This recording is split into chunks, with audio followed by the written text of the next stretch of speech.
আসসালামু আলাইকুম ভিউয়ার্স, কেমন আছেন সবাই? তো আজকে আরেকটি নতুন রেসিপি নিয়ে চলে আসলাম। আজকে আমি খুবই মজাদার উপায়ে একটি পায়েস তৈরি করে দেখাবো আপনাদের, যেটা খেলে মুখে স্বাদ লেগে থাকবে। তো কথা না বাড়িয়ে চলুন আমরা মূল রেসিপিতে চলে যাই। তো এই যে এখানে আমি পায়েস তৈরি করার জন্য চাল নিয়ে নিয়েছি। তো এটা হচ্ছে তুলসী মালা চাল। তো আপনারা যে কোনো পোলাও চাল নিতে পারেন পায়েস তৈরি করার জন্য। তো এখানে আমি 1/3 কাপ চাল নিয়ে নিয়েছি। চালটাকে আমি পানি দিয়ে ভিজিয়ে রাখবো আধা ঘন্টা। তো এই যে চালটাকে আমি পানি দিয়ে ভিজিয়ে রাখছি। তো চালটা আমার ভেজানো হয়ে গেছে, এই যে দেখতেই পাচ্ছেন। আমি ভালো করে কচলে চালটাকে ধুয়ে নিয়েছি। তো এখন যতদূর সম্ভব হাত দিয়ে আমি চালটাকে ভেঙে নেব। ভালো করে কচলে চালটাকে ভেঙে নেব। এটা যেহেতু ভালো করে ভিজেছে চালটা, তো এটা হাত দিয়ে একদম গুঁড়ো টাইপ হয়ে যাবে। এই যে দেখতে পাচ্ছেন আমি কেমন করে ভেঙে নিচ্ছি চালটাকে। তো এই যে ছোট ছোট দানা মতো হয়ে গেছে এটা। তো এখন মূল প্রসেসে চলে আসলাম। তো আমি 1 লিটার পরিমাণ পানি নিয়ে নিয়েছি। এখানে আমি গুঁড়ো দুধ দিয়ে দিচ্ছি হাফ কাপ করে, 1 কাপ পরিমাণ। তো দুধটা আমি পানির সাথে মিশিয়ে নেব। তো আপনারা সবসময় ঠান্ডা পানির সাথে গুঁড়ো দুধটা মেশাবেন, কারণ গরম পানিতে দিলে এটা দলা পাকিয়ে যেতে পারে। তো এখন আমি চুলাটা ধরিয়ে দেব। তো পায়েসটা গরুর দুধ দিয়ে করলে আমার কাছে মনে হয় বেশি টেস্ট হয়। তো আপনারা চাইলে গরুর দুধ দিয়েও করতে পারেন, কোনো সমস্যা নেই। আমার দুধটা ফুটে উঠেছে। তো এখন আমি এখানে গরম মশলা অ্যাড করব কিছু।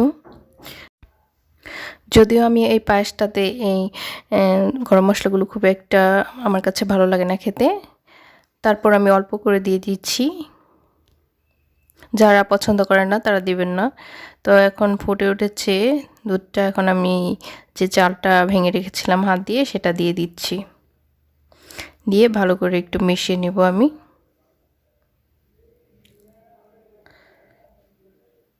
এই তো নেড়ে ভালো করে দুধের সাথে মিশিয়ে নিচ্ছি।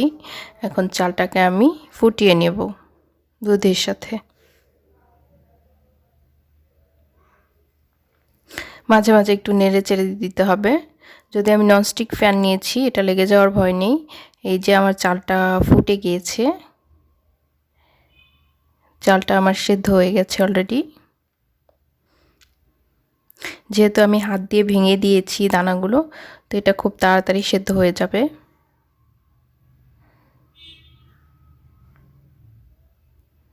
তো আমি সাধারণত সব মিষ্টি খাবারে একটু লবণ দিই, আমার কাছে মনে হয় এতে করে মিষ্টিটা ব্যালেন্স হয়। তো আমি অল্প কিছু পরিমাণ লবণ দিয়ে দিলাম।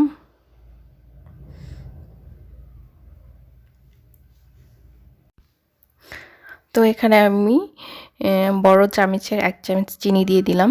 এখানে 2 টেবিল স্পুন মতো হবে। তো চিনিটা আমি মিশিয়ে নিচ্ছি। তো আমি আজকে পায়েসটা চিনি প্লাস গুড় দুইটা দিয়েই করব। এতে আমার কাছে মনে হয় টেস্টটা আরও বেশি ভালো হয়। তো এখানে আমি গুঁড়ো মিশিয়ে নেব। আমি যে পরিমাণ চিনি নিয়েছি সেম সেই পরিমাণ গুঁড়ো নিয়ে নিলাম। তো আমার কাছে এই পরিমাণ মিষ্টি ঠিক আছে। তো আপনারা চাইলে কম বেশি করে নিতে পারেন। আর গুড়টা অবশ্যই আপনারা চুলা বন্ধ করে তারপর মেশাবেন। এটা যেহেতু খেজুরের গুড়, অনেক সময় দেখা যায় দুধটা ফেটে যায় গুড় দেওয়ার পর, তাই অবশ্যই চুলা বন্ধ করে তারপর গুড় দিবেন। তো আমি ভালো করে মিশিয়ে নিচ্ছি। তো গুড়টা দেওয়ার পর কিছুক্ষণ জাল করে নেওয়ার পর আমি এখানে পরিমাণ মতো কিশমিশ দিয়ে দিলাম। তো আপনারা চাইলে বাদাম, বিভিন্ন ধরনের কাঠবাদাম, কাজু বাদাম ব্যবহার করতে পারেন। তো আমি আর দিচ্ছি না, আমি শুধু কিশমিশই দিয়ে নিলাম। তো এখন ভালো করে মিশিয়ে আমি চুলাটা অফ করে দেব। তো আমার পায়েস মোটামুটি রেডি হয়ে গেছে।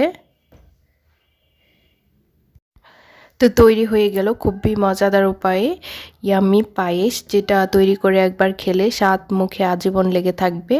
তো আপনারাও চাইলে বাসায় খুব সহজ পদ্ধতিতে এই পায়েসটি তৈরি করে নিতে পারেন।